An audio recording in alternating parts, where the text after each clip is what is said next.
Joe talks about Joe. And now, your host, Joe Slepsky. Hello again, everybody, and welcome back to Joe on Joe. It is me, your host, Joe Slepsky, and I am excited to be talking with you today for two reasons. One, we're doing episode 8 of G.I. Joe Renegades. It's called Busted, and it's really good, and it's fun.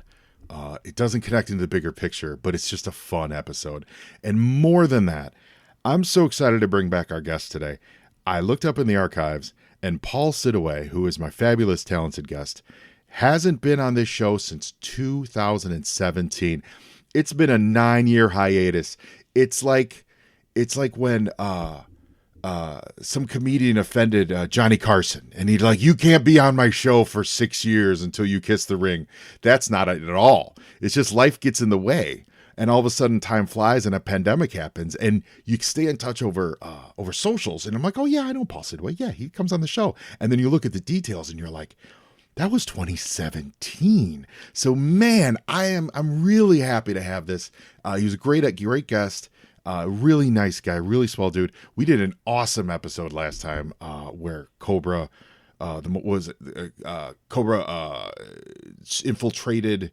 They sent an email to G.I. Joe that promoted the wrong people, and it was a really, really good episode of the old school Sunbow series. So we're going to continue that trend. Ladies and gentlemen, welcome back to the show, Mr. Paul Siddoway. Paul, welcome back to Joe on Joe. Thank you for having me, Joe. So excited. First off, I forget, I listened to most of the episode, but I forgot to shoot to the end. What was your nickname that we gave you? What was your G.I. Joe code name? Well, so this was so long ago that I think that at the time it wasn't so much like, oh, if you were on the G.I. Joe team, like, who would you be? It was just,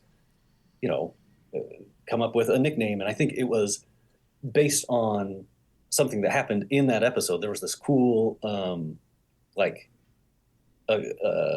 amphibious vehicle that Cobra had, and like, oh, that would have been a cool toy, and and I could be the driver because this is the episode that I'm on, and the name we came up with was like Riptide. Okay, that's a cool name, and it would be a cool name for a driver for a cool vehicle. Sure. And is that necessarily me? I don't know. But I don't know if you want to get into that now. We'll get into it later. I was just asking it because I couldn't recall, but we will absolutely get into that later because, like all great characters, they get to reinvent themselves. Sure. Stalker comes back as Sergeant Stalker. That's not much of a change. No, it's not. But he got a promotion. But there are in the G.I. Joe line, there are some characters who, and now I can't off the top of my head think of them. Like, do you remember Robo Joe from? I do. So, whatever his file name is, they reused that file name for someone else. Right. And so, my headcanon has always been that guy got injured, and then when they rebuilt him like RoboCop, they called him Robo Joe. Oh, that's true. That's totally true. That's probably, yeah. Well, I was just thinking that, like, I can't think of any other Joes that have just straight up changed their Joe name. But I can think of instances where they've reused the Joe name and given it to other people, right? Because like Dusty, that happened to in like the 2000s. Yeah, so that's funny, but I can't think of any that's been the other way around, where like Robert W. Graves is like, I'm done being Grunt, now call me, Maximilian. I don't know, whatever. So, but I just saw the Mortal Kombat movie. And like Sub-Zero's like, I'm not Sub-Zero anymore. I am now something. And he changed his name. I don't remember what it was. So we can do that. So we're going to do that today. We're going to rebrand you for the Renegades era is what we're going to do. And I love it. Although Riptide, that's a great name too. It is a great name. Yeah. So anyone who's creating a toy line out there, feel free to name some aquatic character Riptide. Yeah. And also a wonderful TV show that I used to love. The big pink helicopter. I'll be honest, that one passes me by. That's not something I'm. Oh, Riptide was a cool show. It doesn't have like the retro cachet of like the A-Team or Knight Rider or Magnum PI kind of a thing. Like didn't reach that level, but it was two cool dudes, like picture like a Han and a Luke and a nerd, and the nerd, they lived on a houseboat, and they flew a big pink helicopter, and the helicopter had a really cool name too. It was like the Betty. So you're saying it's Han Solo, Luke Skywalker, and C-3PO. Yeah, that's actually it. That is actually it. Yeah, that's the design. And they solved crimes, you know. It was Joe Penny, not Joe Perry. It was Aerosmith's Joe Perry. No, it was Joe Penny. I was going to ask. Yeah. And then I assumed that you meant Joe Pesci. No, it was Joe Penny. Joe Perry. Joe Penny, who also, I believe, was Jake from Jake and the Fat Man. And then the blonde guy, I forget what his name was. And I think the nerd was it Carradine for the French? Oh, I don't know. Anyway, you old heads know what Riptide was, but it never really gained that status. It never really crossed that kind of threshold of like, holy cow. But we watched a lot of Riptide. Anyway, this isn't Riptide talk. We're going to save that for the What's on Joe Mind podcast. That's where the Riptide talk belongs. They would love to dig into that. Yeah. So we're going to catch up with you, Paul. I was so delighted you reached out. And listeners, if you want to be a guest, whether you've been an old guest, new guest, whatever, or never a guest, it's super easy. We get on a Zoom call and we just talk just like this. You can email me at joeonjoepod@gmail.com or DM me on any of the socials. It's always at joeonjoepod. And say hi, whatever, etc., all that stuff. But if you want to be a guest on the show and you got an episode of Renegades that you really love coming up, do it, man. We'll make it happen. It's going to be so much fun. And that's what Paul did. Paul reached out. Now, last time we spoke, Paul, you since then, you've had a big change in life. Back in the day, you were living in Salt Lake City. You were doing medical telehealth, and you've now changed that now. So where are you located now, and what are you doing? Yeah. So I had been working, doing marketing for telehealth services. During the pandemic, the hospital system I worked for just said, hey, you know what? If you're not a doctor, if you're not a nurse, you can kind of do your job from anywhere. So feel free. I think there was like Hawaii and New Jersey that they said, you know, we don't have the HR paperwork for you to work from there, but anywhere else, you know, feel free. So we had family in DC, we had family in Raleigh, we had family out in Norfolk, and so we just said, you know, we don't know anybody in Richmond, but it's kind of in the middle of where we do have family, so we'll move to Richmond. And so, you know, we packed up our stuff, sold a lot of it, and just decided to take a chance. And so now we live in the Richmond area. And, you know, corporate's going to corporate. And so I left the healthcare world. But, you know, I still wanted to do something that meant something, that I could make a difference in people's lives. And so I'm using my same marketing skill set, but now I work for my county police department. So, awesome. You know, a lot of it's internal communication. Some of it is working with our recruiting department, you know, whatever. And so that's part of the reason why I wanted to do this episode, since the guest star is Law, and you know, a great, you know, in the original run, he was a military police, and now he's, now he's works for whatever sheriff's department. So I figured it was it was thematically appropriate for me to be on this episode, even though I'm not law enforcement. I think that's great. I think that totally works. I didn't realize that when you had first requested us. I think it's totally a great fit. And Law is awesome. He shows up on this. He's like the one good cop. Or not one. There's a few other, but he's like the one good cop that has dialogue. And, right. And he's great. And it's so good. I do love that they're doing this in Renegades, where they're bringing in, you know, the old school, the alt universe versions of all these dudes that, you know, that we love. I think that's really smart of them to do. I mean, it totally makes sense that, you know, in the 80s, it seemed like G.I. Joe had this huge cast of characters, and, you know, so maybe you would get an episode that, like the one we did before, was kind of highlighting Dial Tone and Shipwreck and Footloose, I think. And so like those three, that was kind of their highlight episode. And then the next episode would highlight some other Joes.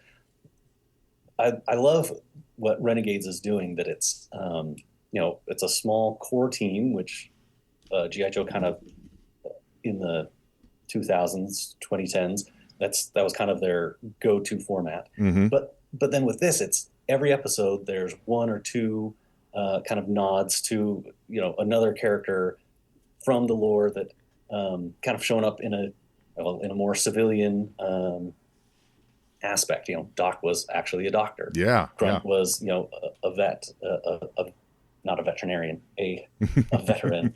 And yeah, so they just find reasons to pull these people in and have little cameos. I think that's great. It's original. It still pays tribute to the series lore. Yeah, I really like the format that Renegades is taking. I agree. I love when properties do that. When they acknowledge what came before and they fill the roster of background characters with this stuff. I mean, why not do it? Why invent a random brand new cop who's just like, hey man, I'm a good cop here, and be like, no, we can just use him. Even the episode we did a couple episodes ago, which I really liked, it was the Dreadnoks one where they go to that small town. Like, there's room there. You easily could have made the small town people, the boy, make the boy, I don't even know who, but like just a young G.I. Joe, like Hit and Run, whatever Hit and Run's name was, Yeah. Like you could have made him a young Hit and Run, and they leave and be like, maybe I'll join the military, kind of a thing. I'm all for that. I think that's really cool. Well, and it's I think we're all bummed that there's not more G.I. Joe serial content or movie content. Oh sure, yeah. And I think I hear people talking online like, oh, we need something to suck in the new generation. And yes, I agree. But then a lot of other people are like, oh, I just wish they would make the Marvel comics but a TV show. I'm like, well, I mean, I don't want to yuck your yum, but it's like we have those stories. I don't necessarily need to see them in an animated form, but this, I feel like it's not the Marvel stories, but I do like that it's a bridge between something new and pulling in something old. Mm-hmm. Yeah. The more we get into this, and I think I've said this literally on every show, but I don't mean to beat a dead horse in my opinion, but it really cements every time I watch this. I think the biggest thing that's missing for me in Renegades is any ounce of fun. That sounds super snarky, and I don't mean it to be as snarky as possible as it is, but there's no silliness to it. I think in this episode you're wrong. I think Scarlett. You're right. I take that back. You're right. Scarlett's very funny. That's those are funny bits. It starts as a little cringe, but the payoff. Yeah, that is true. That is true. But there's no like bigger picture wise. There's no like zany. There's no sense of hyper reality to this world. It just feels real.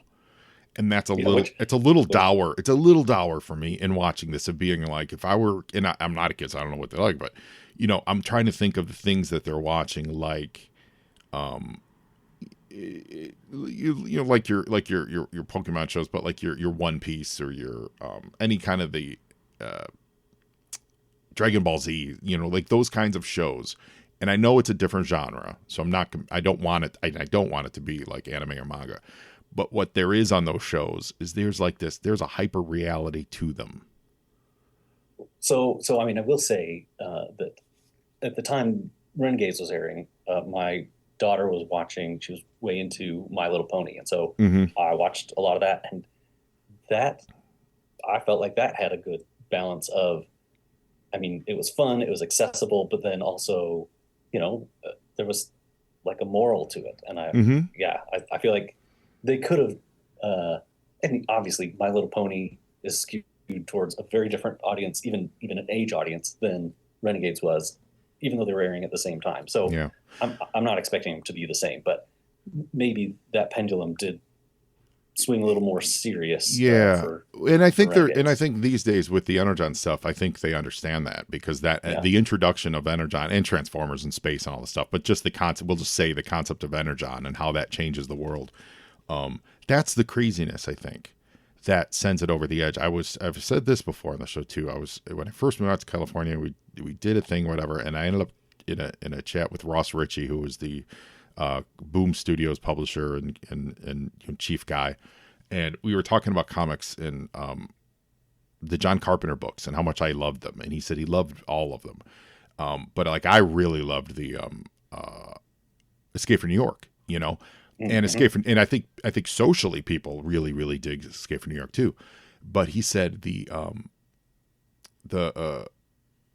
Big Trouble in Little China books sold so much better than the Escape from New York books.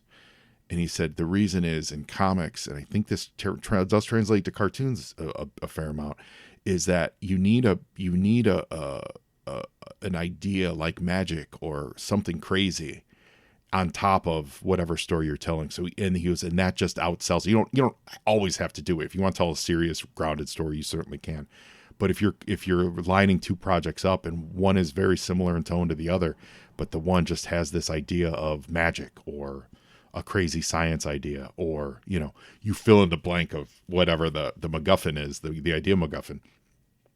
He's like, that's what sells. He goes, that's what people are just drawn more to that, because there's just this.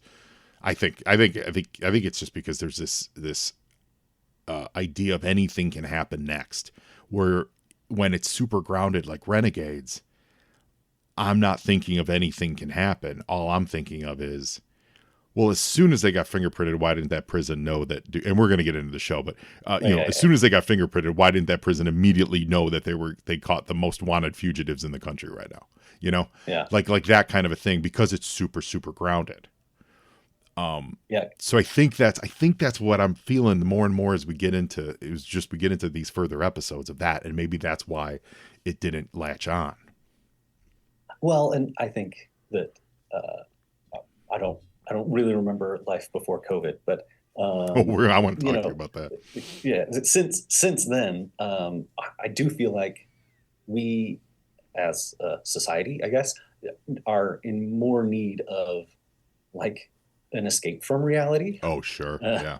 And so, yeah, I as much as that was true about, what you said was true about Renegades back then, I think it is even more true now, that it's like, if you're going to make something, it doesn't have to just be banal and totally mindless, but you do want something that isn't, okay. So like, did you watch Andor, especially the second season? Yeah. Like, that hit. It felt like it hit pretty close to home. Totally.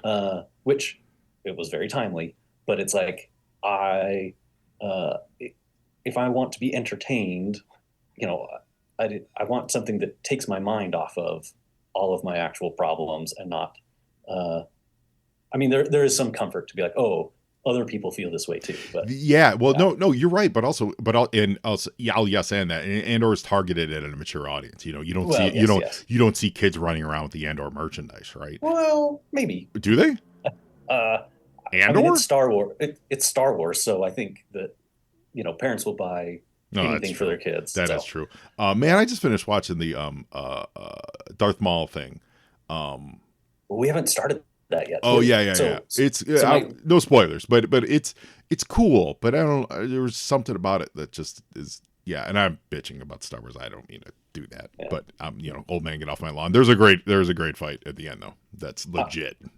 So last May the 4th, my daughter, who was 11 at the time, was like, hey, I hear people talking about Star Wars. Can we watch, some Star Wars? I'm like, okay, you're 11. This is the perfect age. And so we started, and because I'm a nerd, we were watching the whole thing chronologically. Sweet. And so it's taken us a year, and I think tonight. So first, wait. First, you put in 40 hours into the video game Knights of the Old Republic. Well, no. So we're only doing like TV and movies. Right. And like animated shorts or whatever. Anything that's on, well, actually not anything that's on Disney Plus, because I did make her watch the holiday special. Awesome.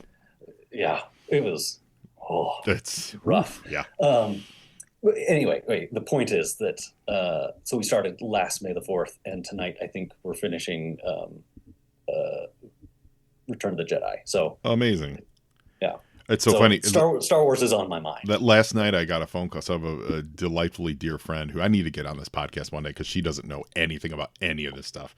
But she's one of the most entertaining, fun women in the world, person in the world. But she's just a delightful woman. Suzanne Pohl. You're never going to hear this shout out. Suzanne, she has some wonderful nephews, and about a year ago, she's like, Joe, I'm going to, her and her sister, are, they're her sister's kids. I'm going to introduce them to Star Wars. So I've been giving her Star Wars prep for a year and what order to watch them, how to deal with any questions they have, all that stuff. And literally last night I got a phone call with all the questions they had after watching episode 1. And I was just dropping Star Wars bombs on Suzanne and her sister. And it was the funniest conversation. Because they were so into it, because they love their kids so much, these 3 kids, they really finally, I was like, finally someone wants to hear all this dumb stuff that's in my brain. Someone wants me to to give the history of Psy Snoodles. Someone wants to, someone wants to hear me talk about, the betrayal of Padme and why Vader may or may not really recognize his own droid, all this stuff. Like, it was really funny. So that was last night. That was last night's conversation. That's funny. Yeah. So good for you. You're introducing them to that stuff. So before we get into the show, I do want to ask you, were you, so you were working health during COVID? Right. Did you, and was that crazy for you? Did that was it because of your position? Was it overwhelming? Was it like, what was that impact you had working for medical, the telehealth stuff during the worst pandemic of our lifetimes? So actually, I'm going to say, because we had started doing some telehealth stuff, it started with urgent care, and then we were just rolling out, some I've lost the word, some like primary care doctor stuff.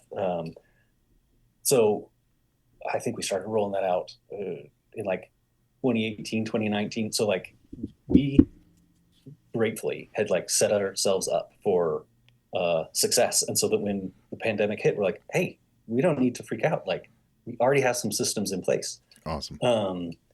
And so, yeah, the supply chain stuff, I mean, that kind of threw us for a loop. That was crazy. There's not much we could have done about that anyway. But yeah, and then it was just, I mean, it wasn't the healthcare stuff that was a problem. It was not even political stuff, but it was just the world changed, and then like our like policies and procedures and stuff had to change with it. And so, the healthcare stuff, it was remarkably smooth sailing. Oh, great. That's great. So, yeah. Yeah. Cause it was such a stressful time. It was a stressful time on everybody, but specifically people in the healthcare industry where not only are you and I know you're not like in the trenches with it, but you're, as an employee of it, you're also being vilified left and right, literally left and right, because you're either not doing enough, or you're daring us. You're how dare you push your agenda on us and ask us to cover our spit, right? For something that we don't really even understand, and maybe it'll work, but maybe it won't work. But how can it not hurt? How can it not help? Right.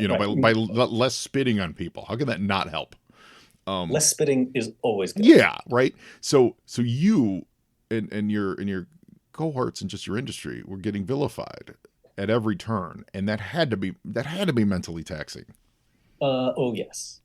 I will say that, because in Salt Lake City, I don't feel like especially early days, we were not hit particularly hard. So a lot of our doctors and nurses went like to New York City to like help out and like give some of those doctors who were exposing themselves to COVID, like to give them a break and let them like quarantine and recover. And so there were a lot of our doctors that because Utah wasn't hit nearly as hard, they were able to go and help out some of their colleagues. So cool.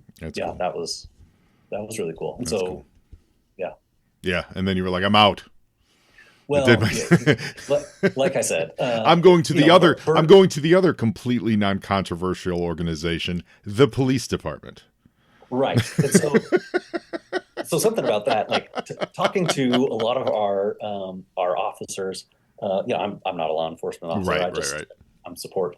But talking to them, they are from all across the political spectrum, but mostly their view is like, we don't actually care about federal law enforcement. In fact, almost universally, they think that a lot of federal law enforcement, not just in the last, let's say, 2 years or even longer than that, like whether it's immigration control or the FBI, like they just make everything harder for local law enforcement. Like right.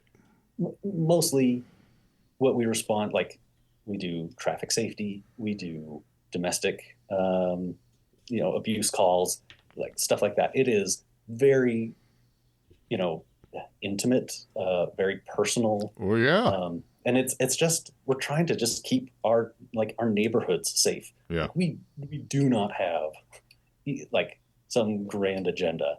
We're just very basic in our just trying to be good neighbors, and and so while that is our general mindset, we do recognize that there are other players in the law enforcement space in the United States that kind of, and again, I think really for the last few years, but even going back decades, it has been getting worse and worse and giving local law enforcement a bad name. Well, it's a great segue to really getting into talking about this episode. And we're gonna, ladies and gentlemen, it's a watch along. So we're going to do in a few minutes we'll do 1, 2, 3, and we'll start and we'll hit play.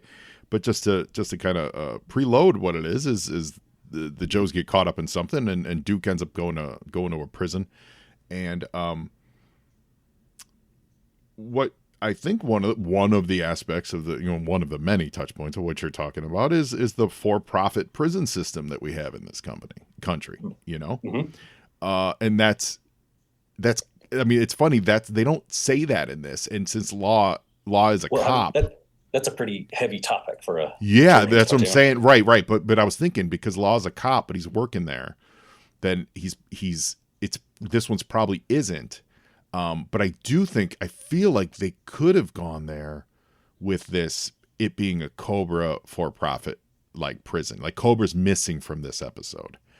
That's and true. I wonder if that was a point of discussion, because for-profit prisons have been around for a while. And what happens with the for-profit prison system is you need prisoners to make a profit.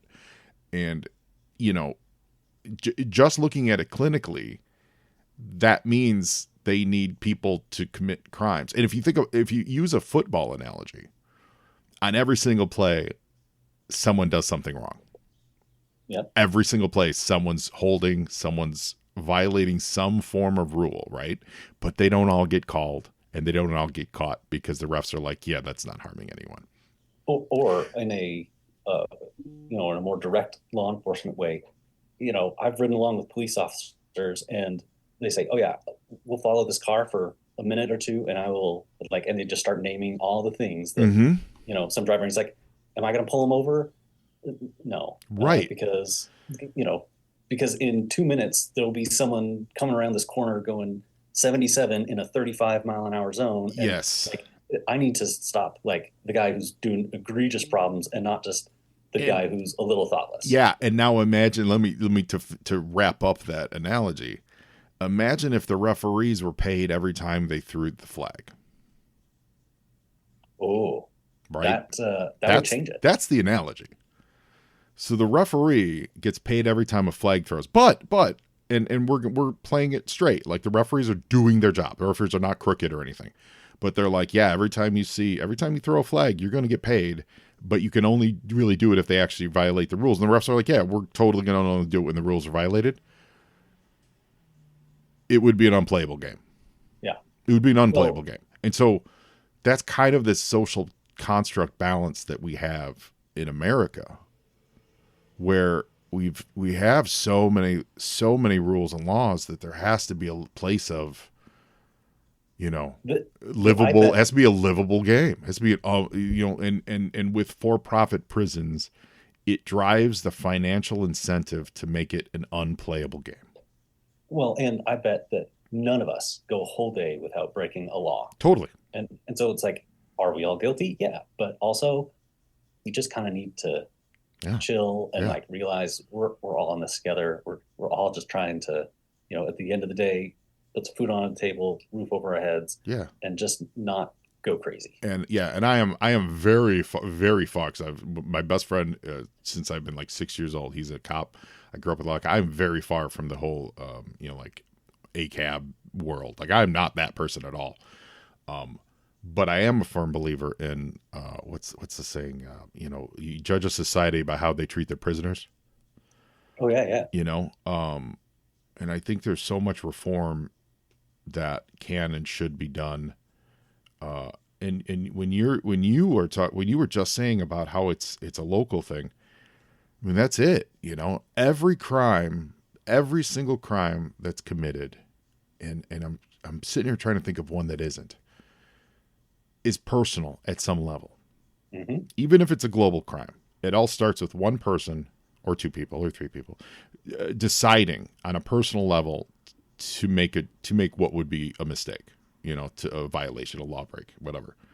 Well, and those, big serious crimes, even those people, if their behavior had changed 20 years earlier, when they were just starting getting out and they realized they could get away with breaking some minor laws, like the world would be a different place if we were able to, curb all bad behavior. Right. We wouldn't have any serious problems. And so and the sweeping judgments that we make about how criminals are and who criminals are. Oh yeah. That's the thing I think that hurts us as a society. Because most of them are probably just in a no-win situation. Correct. Everyone is different. But there's this label that, I have a friend on the other side of the spectrum who, will not get into details, but was involved in something that actually did happen. And it did. There's no denying that this crime happened. But there were some very real reasons for it happening. And they have fought a legal battle for well over a decade to be exonerated, and let out of jail. And watching that struggle has been painful because once you're in, I feel like the system is not very forgiving. Yeah, just to not be super super vague, it was a domestic abuse situation. So no one's denying the facts.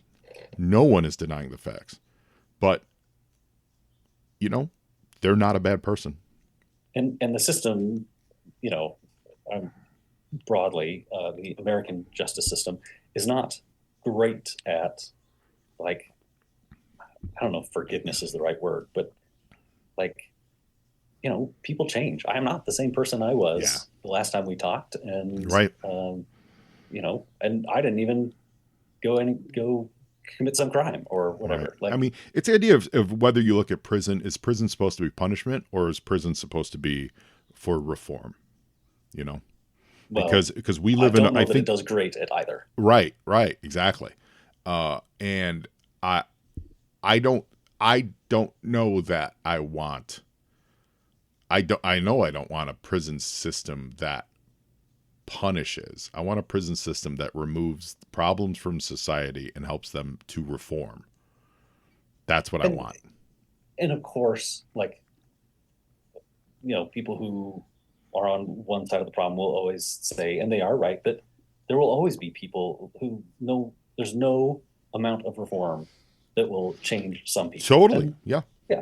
But you can't paint everyone by the worst of our brushes. And there are consequences when they don't reform. Right. You can't, this isn't Minority Report, as much as I love that movie. Oh, yeah. Yeah. You can't redball it. You don't know. You can predict, you can guess. You can be like, man, I bet you that guy's going to do something bad. But you don't know. You don't know their heart. And and on an individual level, but that all takes time. That all takes time, energy, effort, and money. And the money's not going to help reform people. The money's going to the people to just cage them, and incarcerate them and back, etc. That's because you don't make money off of reforming people. Right. Yeah, that's true. It's true. That's a related but different problem with our society. Yeah, no, you're right. No, I mean, well, yes and no. I mean, you do and you don't. You don't make money off reforming people, and yet there is a cottage industry built around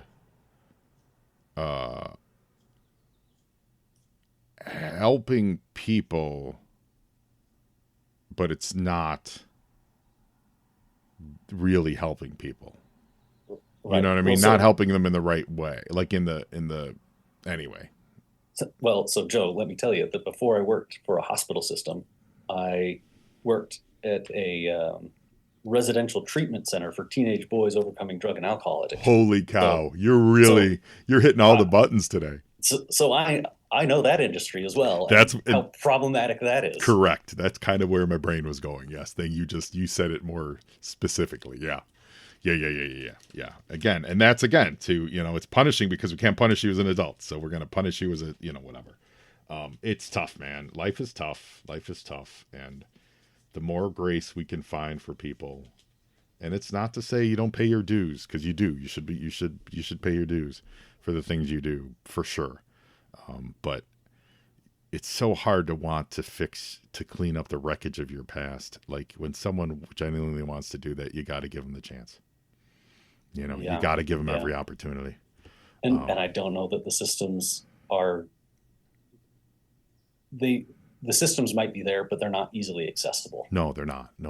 And then the social rhetoric around criminality is once a criminal, always a criminal, So they may have done something to get them on whatever side of the law.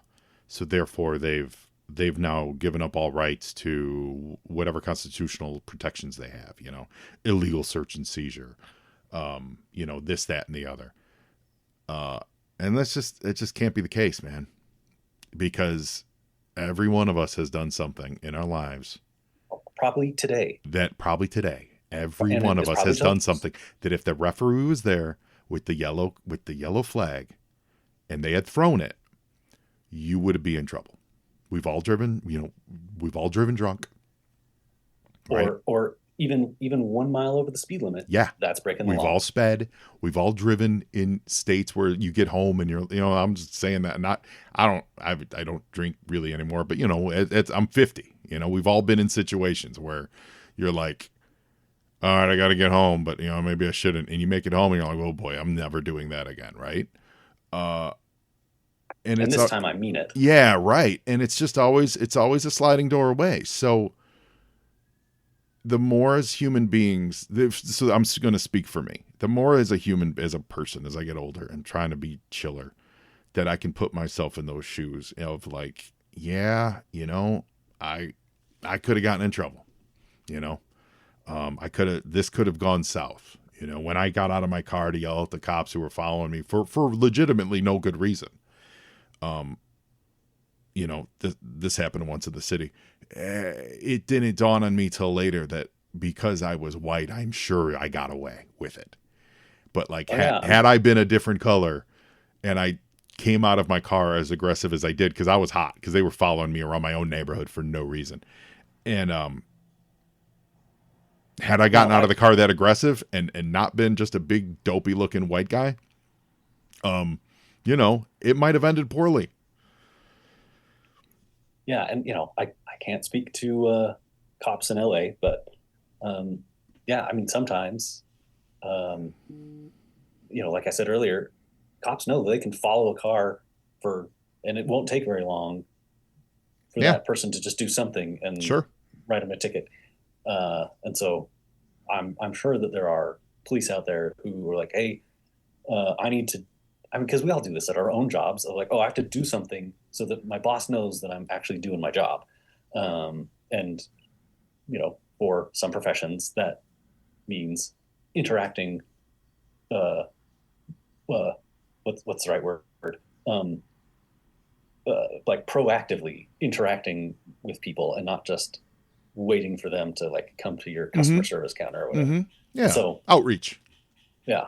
Yeah. So I'm sure that there are some police out there who are like, oh, I need to make sure that my boss knows that I'm doing my job, and and it won't take them long to find someone who they can write a ticket for. Yeah. So. Well, listen, I'm so glad that this conversation got so dark and deep because it's and if it doesn't make it onto the episode, that's fine too. No. Well, so yeah, we'll wrap this up and get into the show. And listeners, if you're listening to this and either getting on either side of the argument, getting upset, that's not our intention. My intention with this conversation, I can't say I had one to start with, but it's really about the more we question this stuff in general as a society, because I think we're going in a rough direction.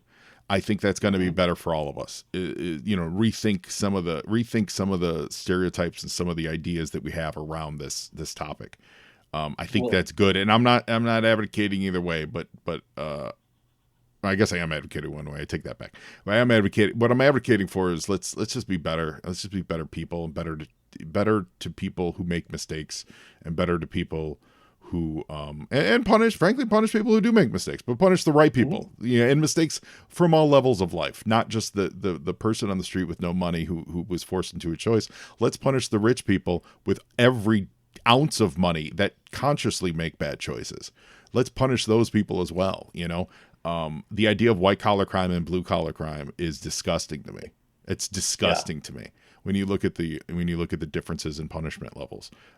Crime's a crime, and just because I physically punched you in the face and that hurt you, it doesn't mean that me stealing the money from your pension plan doesn't hurt you even worse than if I walked up and punched you in the face. Especially me, I'm 50, I'm out of shape. My punch probably wouldn't land very hard. So anyway, with all that having said, like we said at the top of the show, a little zaniness.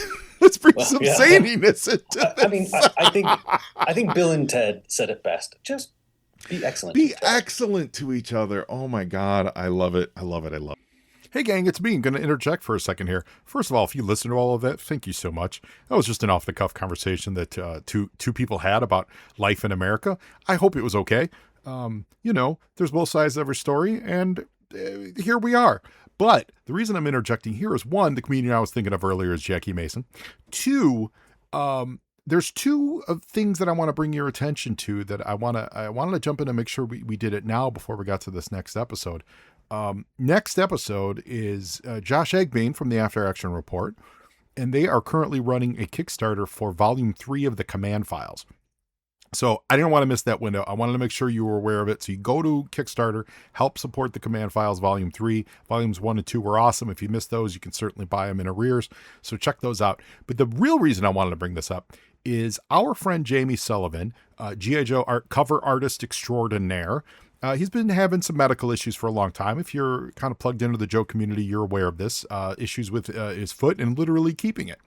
So they've set up an amazing dinner opportunity for you listeners. And it's really amazing. And it is only going to be for a select few people. So the price range may be out of your league.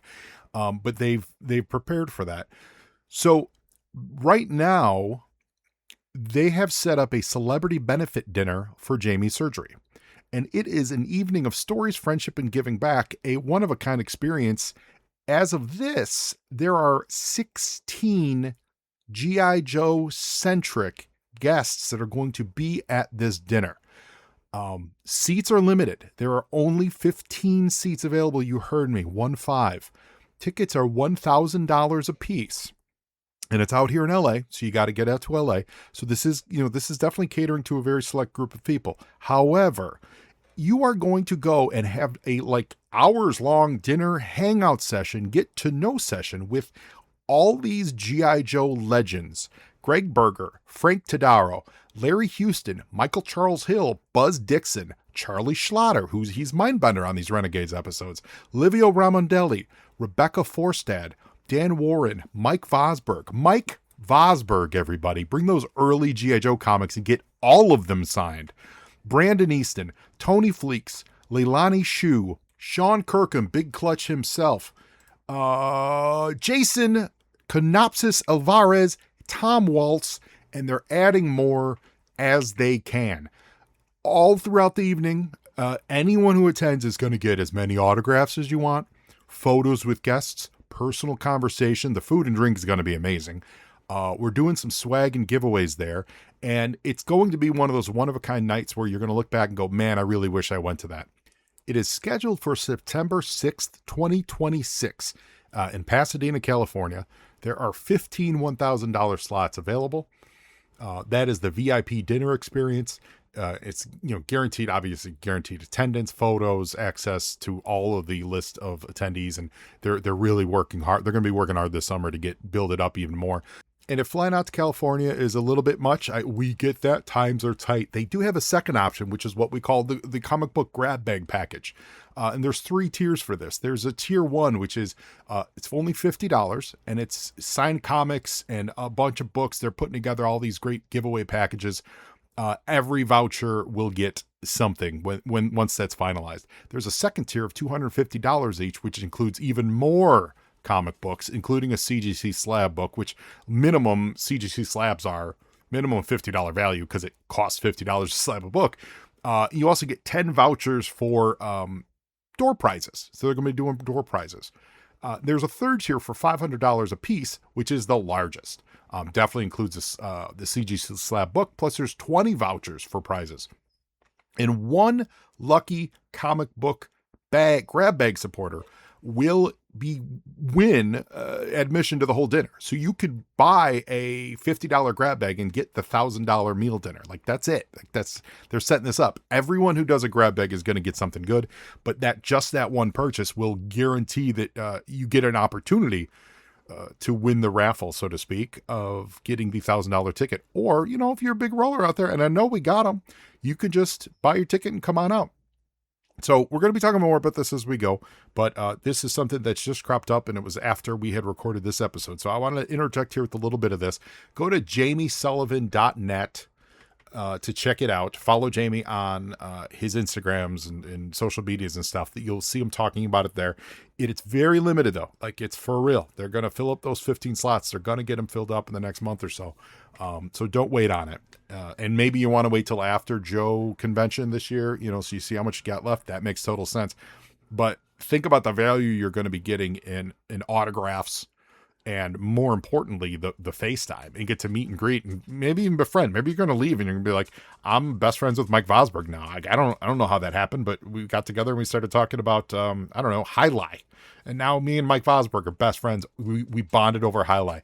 That might be your story, but it will be a story that you will have for the rest of your life. And you will be absolutely helping Jamie get over the finish line with this foot issue. So check it out, jamiesullivan.net.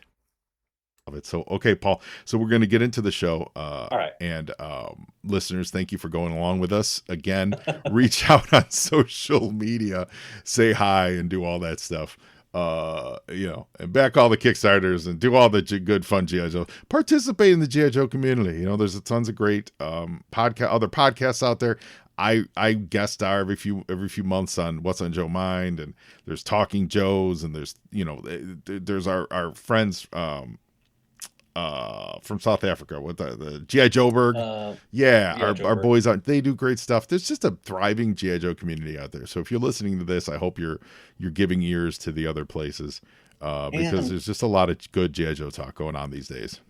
And I will say, so living in Salt Lake City, there was a decent G.I. Joe group that would meet up once a month, and it wasn't exclusively G.I. Joe, but it started as G.I. Joe, and they would, swap toys or comics or whatever. There was a meetup, and so awesome. I think that listeners, if you really want to take it one step beyond just the anonymity of the internet, find a local toy group or whatever, and build that community. And so, we could all use a little more human interaction in our lives. Start going to toy shows, and you go to the toy shows, and there'll be one person there with a QR code for this is my G.I. Joe group, and it'll be 4 people, and you're like, all right, awesome. And then you're the 5th person, and then there's a 6th and a 7th. go hang out, have a couple drinks, sit around and chat Joe. And there are so many amazing G.I. Joe board games right now that there's no reason that you and 4 strangers or 5 strangers, whatever number of strangers, can't no, sit they're not strangers. They're just not your friends yet. Exactly. Can't sit around a table and play G.I. Joe Risk and get to know each other. Play Mission Critical, which is, I loved Mission Critical. Play the RPG. RPG. HeroScape just came out. The new one that they kickstarted. That's I think it, as of this recording, I think they said they just launched off the boats in Taiwan. It's the I forget what it's called, but it's the character, the 3D model game that's like Mission Critical, but by a different company. This one I'm not. Yeah, whatever this one. I was thinking of the other one by Renegade was the HeroScape. Oh yeah, HeroScape just came out. Yeah, that actually launched, and then they have the deck builder game. Then this one's a new one, and it's by another different company entirely, and it's like a 3D. It's like a HeroScape type game. We were confused because they both announced sort of at the same time. But whatever that game's called, that's just announced. So there's tons of stuff that you can get together with pretty much strangers and talk G.I. Joe and just live in this world. And during that time, then you don't have to think about the differences. You don't have to think about maybe that guy loves pay for profit prisons. Maybe that guy loves the blue-haired liberals. I don't care, because we're talking about, we're talking about Snake Eyes. And right. Is Snake Eyes better than Storm Shadow? Yes. But is he a better fighter? I don't know. That's debatable. Storm Shadow's pretty awesome. But Snake Eyes is better than Storm Shadow. Well, unless you're watching the Snake Eyes origin movies, and then I don't think so. I think Storm Shadow was a better person. He was an absolute better person. He was 100% the hero of that movie. Storm Shadow was. He was the hero of that movie that got screwed over. Snake Eyes was a liar to start with, and he brought about the downfall of the Urashikage clan. Period. Yeah, that's what he did.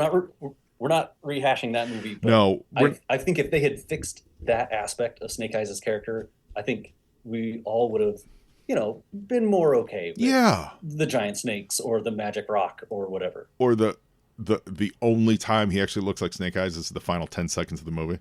Oh, I was anticipating that. This is an origin movie. He's not going to put on the suit until the very end. I was fine with that. Good God. But you give me the third act, though. Your job is the third act. Oh, sure. That's the job. I don't need them all movie. The third job is the job is the third act. He gets the suit and is like, now I have to fight, and now I look like this dude.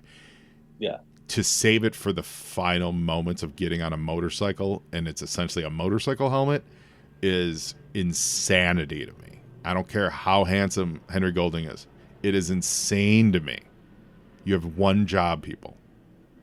You're making a movie around a character that literally is popular because of the way he looked. When that character dropped, we didn't know anything about him. He didn't have an attitude. He didn't have anything. He was mysterious. We didn't know who he was, and he looked awesome. And people were like, that's my guy. That's less than more so than Wolverine, more so than Deadpool. They all had personality traits that people were like, oh yeah, he's got a mysterious background, but Wolverine's angry, and Wolverine's this, and Wolverine's Deadpool has enough, personality for 12 other people. Yeah, and Wolverine looks cool, but he's got these Snake Eyes was literally a plastic, unpainted piece of plastic that looked amazing, and we were like, this guy. And so you do your movie and you avoid that look for the entirety of the movie. I don't get it. Yeah. He should have put on maybe not a ski mask or a mask with some goggles or something just for that final fight. That weapon, the energy thing they were dealing with, that should have blasted his face. First of all, that's what should have blasted his face at some point in the third, maybe the start of third act or in the end of the second act or something. And then he would have been like, well, I can't go into battle looking like this. Let me put this mask on. And then he's Snake Eyes. That's it. Yeah. That's it. That's your movie. That's all we need. It's not very hard. Fire everyone involved in not doing that. I mean, I do think that is less of a problem than them getting just the whole character wrong of him being a liar, a backstabber. Just, yeah. You know what? I'm going to say no. I'm going to disagree with you on that. No, I'm definitely. I'm going to disagree with you on that because there's different iterations of Snake Eyes over the years. different universes. You can interpret stories a different way. I agree with you that I think it was a bad choice to make your hero not really a good dude. I agree with you that that's a bad choice, but I don't think that's the biggest. Not be a hero at all. Yeah, I don't think that's the biggest problem of the movie. Okay, well, I don't. I really don't. I don't think we walked away being like, oh no. I walked away from that movie going, where's Snake Eyes?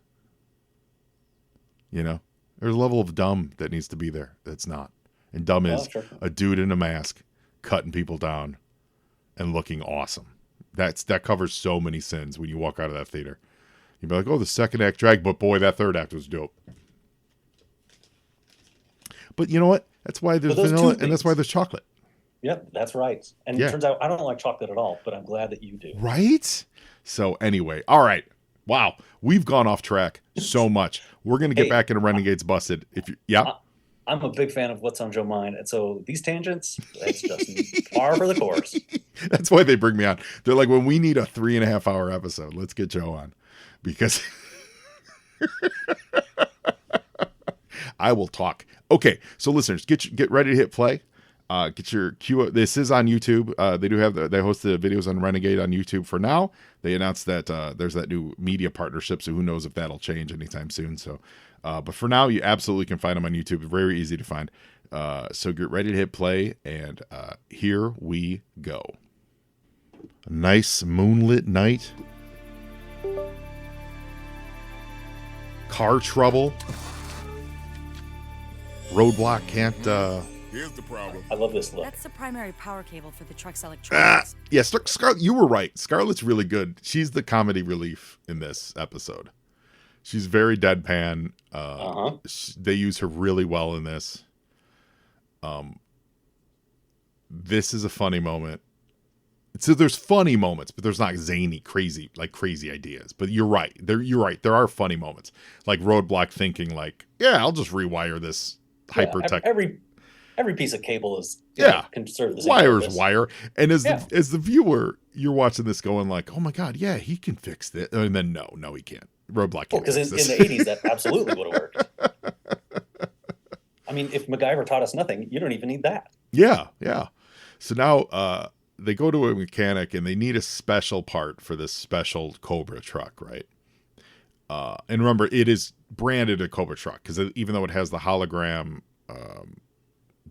abilities, that hologram isn't turned on right now. So they know it's a Cobra truck. So they're at this chop shop. Let's say 500. And this creepy dude wants another $500 to install it on top of the $500 that he's charging for this wire set, which probably cost him about $20. The Snake Eye shows up out of nowhere, points to the door. Here's a problem I have with this. When the ninja shows up and points to the door, don't ask why. Just head to the door. What he says. Do what he says. What he signals. Yes. Because he famously doesn't say anything. Yes. Correct.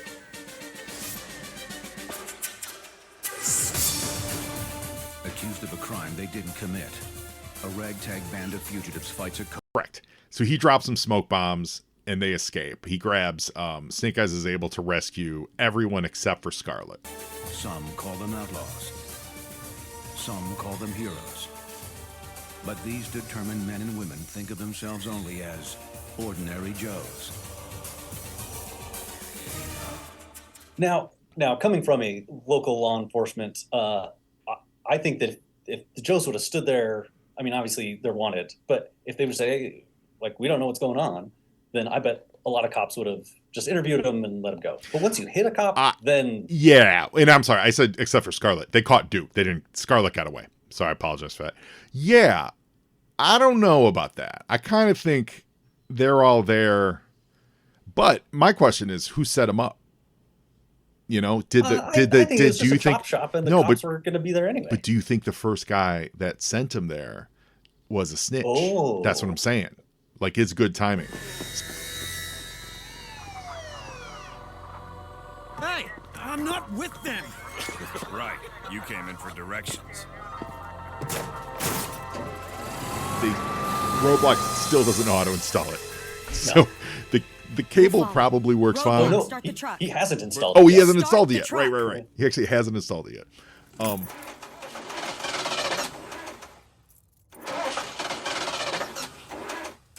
They sold us a bad cable? In case you haven't noticed, they're criminals! Actually, these things don't install themselves. It's gonna take a So- while, y'all. Couple things.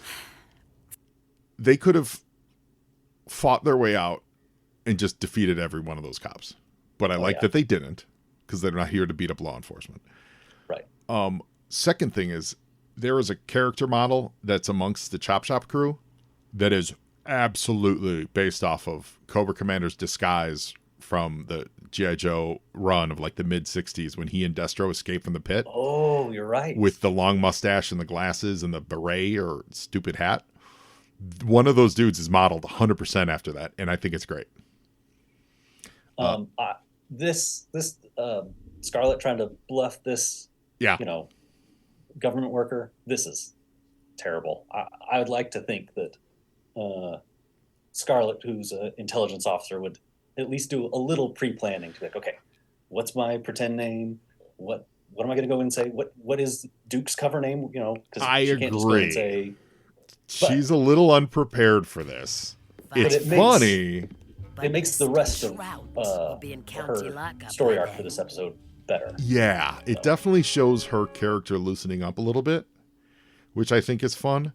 Joe, I have a question. Yeah. How did these guys get their truck off the street and to wherever it is now? Like, It's another good question. I don't know the answer to that. Because Just, that's, yeah, I don't know. a little continuity problem. A little continuity problem. I don't Now I this, don't I think, know. this is a little better for Scarlett. She's like, okay, I have a little more of a plan. Yeah, this is more of the bluff that you expect in situations like this. Yeah. As funny as the one with the lady is, what always bothers me is, like, what this guy does, it's call security, why the lady didn't do that immediately. Because they always play it that the old lady is the smartest one in the conversation, because she's been around. Like, they do it all the time in movies. Why isn't she calling the cops? Because that lady just tried to bust out someone who shouldn't have been busted out. Aren't you like, let me call security a little bit? Oh, now here's Tunnel Rat, who's actually doing his job. Doing his some job. tunnels. It's a great use. I love that he stinks. I did a little recon. In the sewers? I think that this is my Hey, best don't mock the my subterranean. favorite representation. I of think I found a Tunnel way to Rat. spring like Duke. the Sigma 6 one. That was just annoying. What was he like? What was he like in Sigma 6? I haven't delved. I have them. I haven't really gone down that route much. I haven't watched it, in 20 years because I just remember being annoyed by it. Yeah. But like, yeah, in the movie, like he was just kind of a nothing. Oh yeah. He was fun in the movie, but I agree. I think this is I like that they keep using Tunnel Rat. I think he's a fun character because there's a lot of room for comedy because of the sewer stuff. It's a little bit of an antisocial. Ooh, there's your guy. There's Law and Order. Oh yeah, there's Law and Order. So we also just saw that back at the Joe headquarters or whatever headquarters they're at, Lady J got a fax showing that Duke was imprisoned. So if Lady J is getting a notification of this, how does this warden not know who Duke? What's that? Most importantly, she hid it from Flint. Yeah, she hid it from Flint. But how does the warden not realize, and think they're going to get away with this and not know who Duke is? Well, later he calls him out specifically, and like he says, "I know who you are." But why he doesn't think that the army is going to come and arrest him? That's what I'm saying. Like he can't count on Lady J hiding.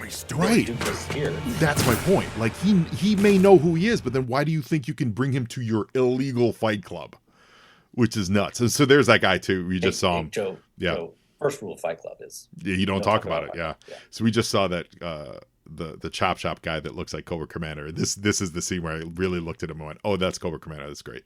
So they get into a fight in the yard, and what is neat and fun about the cartoons is they don't have a lot of breathing room, so there isn't a lot of room for like the stuff that maybe a movie would flesh out a little more, right? Nope. So they go directly from getting in a fight in the yard to we're taking you to a fight club that's happening inside, which is awesome. Like that's cartoons. You know, that's comic books. That's cartoons. That's what they do. So we get confirmation that Law and Order are guards at this prison, and that they don't like what's going on. No, they don't. And they open the door, and it is not just that the prison runs a fight club. They're literally in the middle of a fight club. There are people watching it right now. They're waiting for fighters. You know what I mean? Yeah. It's not like we're going to throw you in a cell and Saturday night we're going to have our fight club. It is happening right now. And it's like, who are these, spectators? Yeah. Right. Yeah. Are they other prisoners? Are they civilians? And what is happening here? Are these some rich guys who are paying for this? Is it a hostile situation like the movie Hostel? We overlook this. This whole show is a reference to and a reminder of when in the original series, the first miniseries, when Duke gets captured and put in the fight club, the arena of sport. Yeah. And they reference that with the guard says a line of dialogue that is a quote from that first miniseries. So I think that's really cool with this, that what they're doing with this.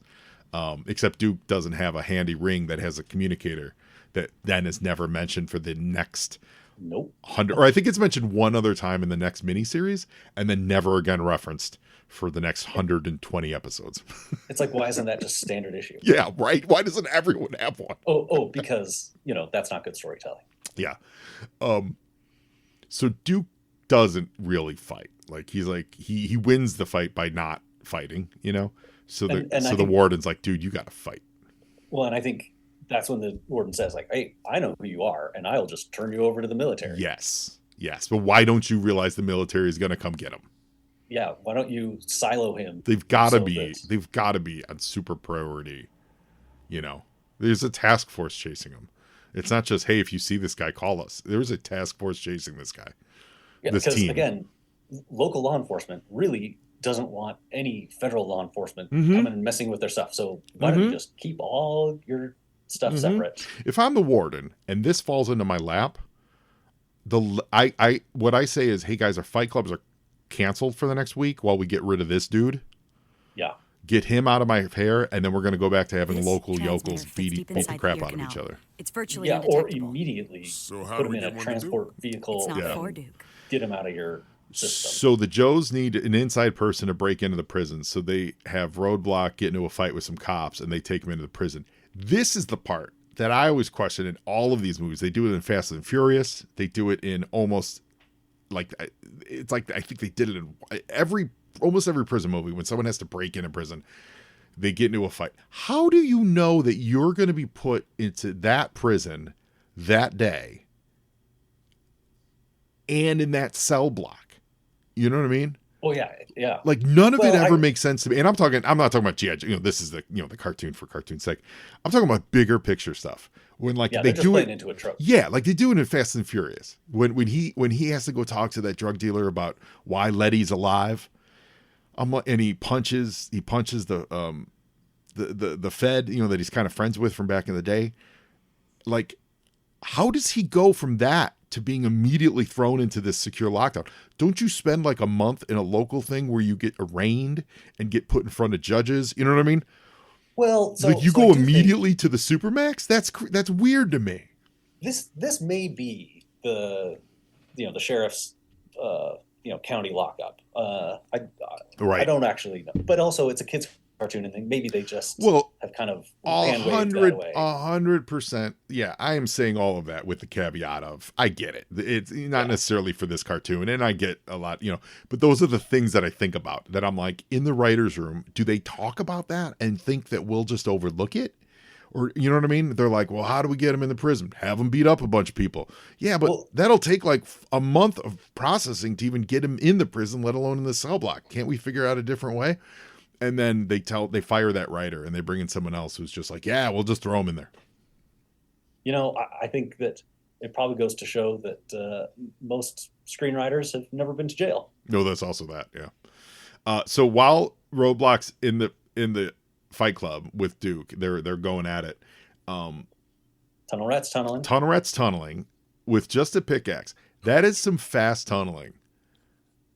Now, I get that Well, I do think that later he shows that he has some explosives. He does, but that's to break the floor open. To a gambling site. And I think that would be really Snake Eyes, Tunnel Rat, obvious. hold your positions. I Our Boy think that Scouts on another mission. the prison And we're would know supposed to something help? was up when they periodically hear some. Yeah. So I Subterranean don't think he's explosions. using the explosions to tunnel. I think he's shoveling. And that's a lot, man. You got to get a That's a lot backhoe. of You got to work. get a backhoe down there, man. So like, and again, ladies and gentlemen, I do not mean this like as a nitpick to nitpick the cartoon.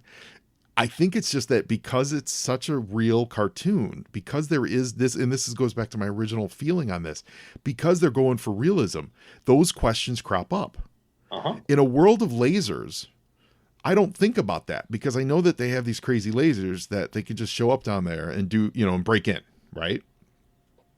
In a world of realism, heightened realism, but realism, Yeah. I go, well, what about the judge? What about the magistrate? What about the bail? What about the, like there's a weird balance. And I don't know that Renegades hits that balance. Speaking of, so Scarlett just came in dressed up like So good. has been knocked up. But when the guards come out to, I don't know, take care of her, Snake Eyes is already behind that door. Yeah. So How did he get in there? Right, And so- why wouldn't he just let her in? correct. If he could just break in, why isn't he just breaking and gassing everyone and getting her in there? Also, they missed a huge opportunity when she's pregnant. Why does she not pull all the guns out of her belly? Oh, yeah. That's the move because later on they have Tunnel Rat with this big duffel bag, which is it's a fun moment. He throws the duffel bag and it's everyone's gun. But like, It's Well, all here. maybe what Secure Scarlett is streaming doing. website, gambling stats, cash I'm not flow. saying We that just I need a ever password. illegally snuck food into a movie theater. But just in case someone may have done that, maybe when you were in high school, you had a friend who borrowed her sister's maternity pants and snuck in a watermelon into the movie theater. Again, not saying that this actually happened. Sure. So maybe Scarlett's just bringing along a snack Yeah. for later. Yeah, she's like, Duke's probably going to be hungry. We know that prison rations aren't great, Oh, sure. so he's probably going to need a good Clark bar. So let's bring him something. So the Joes are now doing the full-on infiltration. Snake Eyes drops some smoke. They're breaking up the Fight Club. We see that Flint and Lady J are like nearing their the way. prison, and the warden knows that they're there. So I think there's a line coming up here that is one of the best lines of the episode. that's a great line. Yeah. How long have I been inside? Is that the line you're thinking of? Yeah. It's a great line. It's And- so and- good. Again, Scarlett just very dry. Like, nope. Yeah. I don't have And time that for was this. the Let's moment. go. That was the moment I thought she was going to reach up into her belly and either pull out pull out guns some- or pull out their uniforms. Oh, yeah. Right? So now you gab the rest of the fight with them in their uniforms. Like how long was I in there? And you just see her reach up into her belly and pop out their clothing and be like, get dressed, let's go. Like something like that is a payoff to having her be pregnant. Other Yeah, than 'cause- just the visual of her running around pregnant is kind of funny. And I know later we have to have her be pregnant too, but they're all Oh, in, you're right. You're right.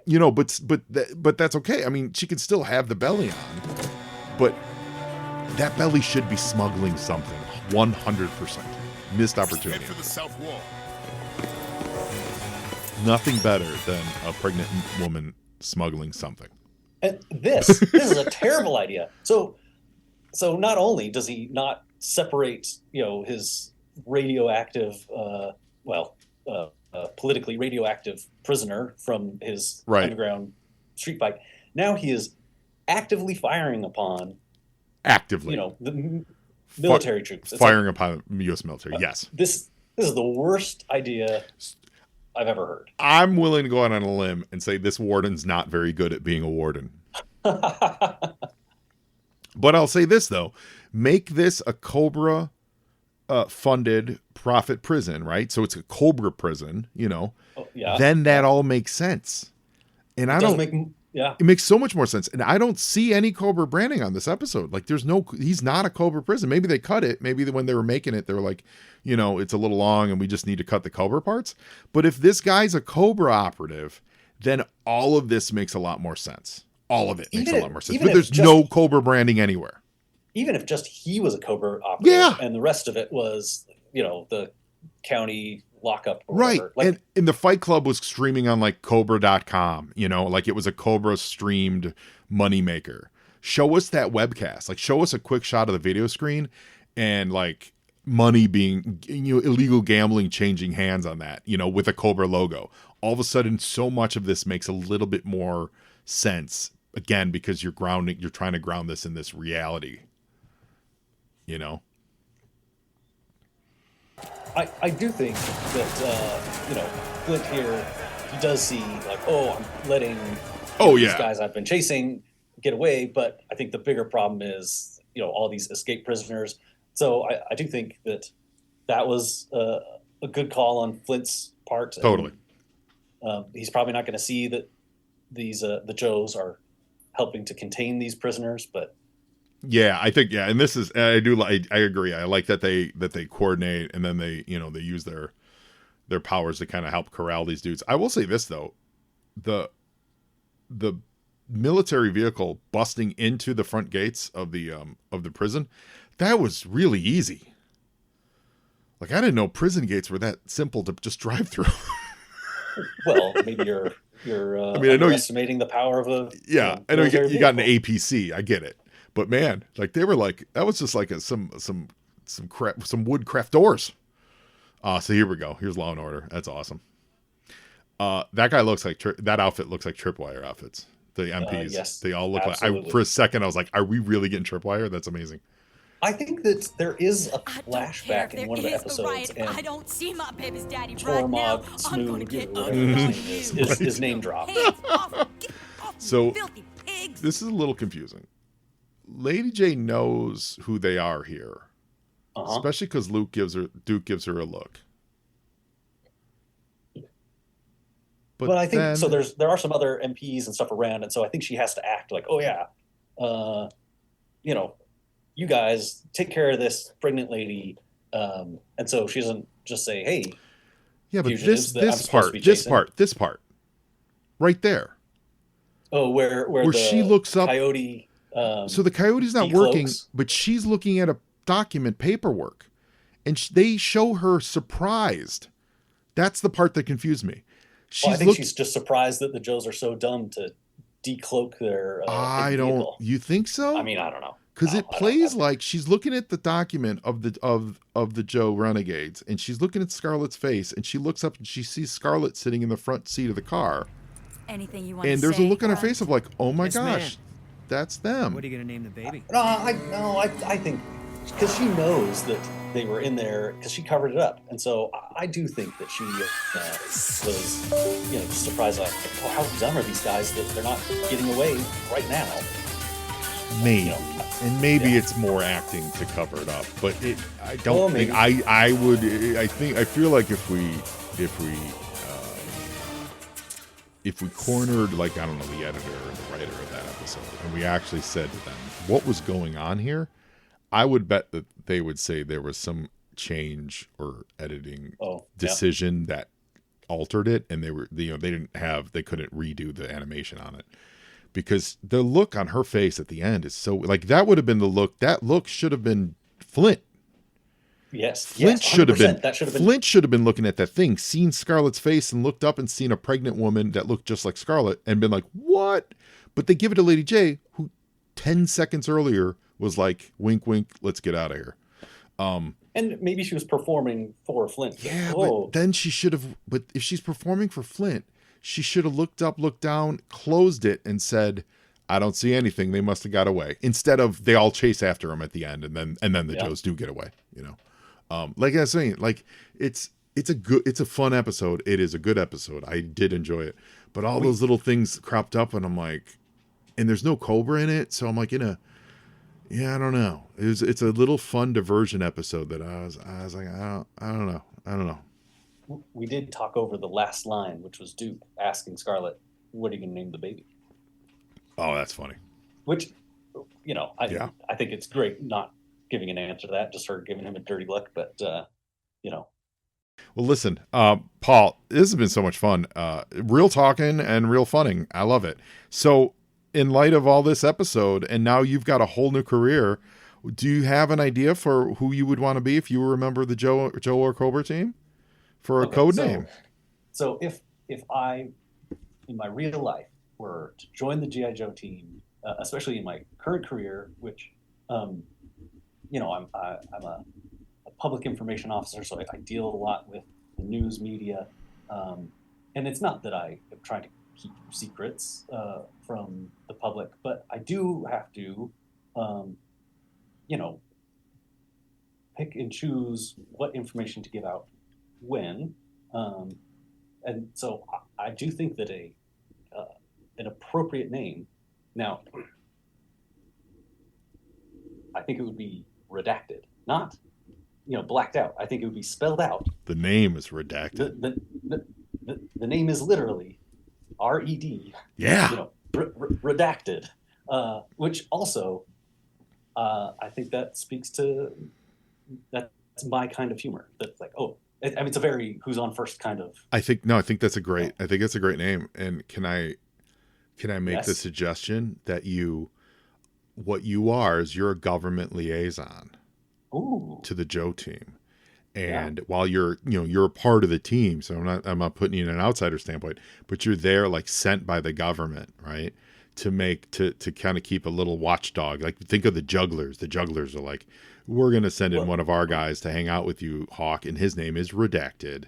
I was actually thinking of from G.I. Joe Extreme, Mr. Clancy. Oh yeah. I mean, he's a little bit more of their government handler. You're not wrong. No, I forgot about him. Yes. Yeah. You're totally that guy. You're like a government handler. Yeah.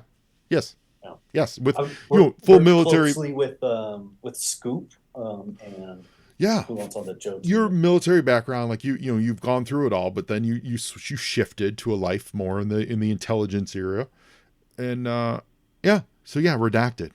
I think that's great. Well, welcome back to the Joe and Joe team. And that's the thing. Your sub story is you were a member of the Joes as Riptide years ago, and you left to join the intelligence services. And when you come back as Redacted, everyone's like, "Don't we know that guy?" I don't know. And you're so mysterious, and everything about your history has literally been redacted that no one remembers. No one pieces together that you're actually a former Joe named Riptide. And then your big story arc after you've been with the team for a couple of years is they do find out that you're Riptide. Then we get into your whole origin story and it takes off from there. How about that? Great. Awesome. I love it. Absolutely great. Paul, this has been amazing. Thank you so much for joining us today on Joe and Joe. Hey man, I'm always down to clown. Yes, I love it. Well, let's not make it 9 years next time. Sure. I'll call you in about 8 years. Okay, perfect. Yeah, make it 8. I mean, Make it 8. I mean, 30. I don't know. 30, 34. Yeah. I don't know how much more, at least video content. At a certain point, one day, there's just going to be no more updates. And that's going to be because I'm going to be dead and Rebecca will never be able to figure out how to get into the account and post an update. So who knows what'll happen. But for now, this has been another great episode of Joe on Joe. Great because of my guest. I'll let you decide the quality of it, but I've enjoyed it so much. It really had a great conversation. I hope you guys did too. And enjoying the heck out of Renegades. I really am. Even the nitpicks here are just more of a looking back on it 15 years later going, what were they going for and what are the questions that leads up to. It's a fun episode, and Renegades has been a real lot of fun to watch. So yeah, I mean the production quality is great. The script writing is, I think like Sunbow, they have more ideas than they can cram into 22 minutes, and so I'm sure that some things get left on the writing room floor or whatever. And but it's I like it better than Resolute. Yeah, it's solid. It's solid. So, Paul, thank you so much, or rather, Redacted. Thank you so much for being a guest on Joe on Joe. Hey, thanks for having me. And now you, Joe, and Joeing is half the battle.